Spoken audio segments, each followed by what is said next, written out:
Assalamu alaikum. My name is Khadija Farooq and today we are going to talk about the important questions of English jurisprudence. सबसे पहले English jurisprudence जो है वो आपकी part 3 के अंदर थी, बट अब उन्होंने ऐड कर दिया इसको आपके पार्ट 2 के अंदर। jurisprudence का मतलब होता है जो आपने पहले पढ़ी थी philosophy of law.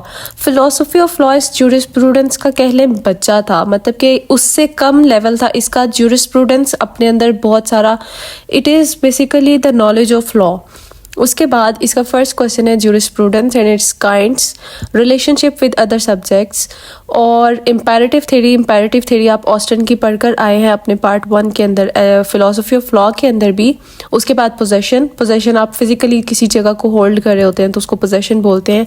ऑनरशिप यानी कि आप ऑनर भी हैं उस जगह के, उस प्रॉपर्टी के। थेरीज ऑफ पनिशमेंट के अंदर आपके पास कुछ थेरीज आएंगी जैसे कि टेट्रेंट थेरी एंड ऑल। उसके बाद पर्सन कोई भी ऐसी एंटिटी होती है जो कि सू कर सकती है और सू हो सकता है, कर भी सकती है और उसके ऊपर भी केस हो सकता है। उसके बाद लीगल राइट्स, तमाम वो राइट्स जो लीगली लॉ रिकॉग्नाइज करता है। उसके बाद स्ट्रिक्ट लायबिलिटी, आपके पास 2 लायबिलिटीज़ बहुत इंपॉर्टेंट है तो और भी लायबिलिटीज़, बट जो इम्पोर्टेंट मोस्ट है वो है स्ट्रिक्ट और इसके साथ साथ विकेरियस लायबिलिटी। उसके बाद टाइटल मीन्स द ओनरशिप। एक तो होती है ऑनरशिप, उसके साथ ही आपके पास एक टाइटल होता है कि टाइटल आपका क्या है, आप ऑनर है इसके या आप क्या बिलोंग करते हैं इस प्रॉपर्टी से। उसके बाद लेजिस्लेशन यानी कि लॉ मेकिंग, प्रेसिडेंट यानी कि जुडिशियल डिसीजंस। उसके बाद कस्टम, ये तमाम चीज़ें प्लस 13th वाला सोर्सेज ऑफ लॉ भी आप फिलोसफी ऑफ लॉ के अंदर पढ़ आए हैं तो आपको कॉन्सेप्ट्स तो इनके क्लियर होंगे।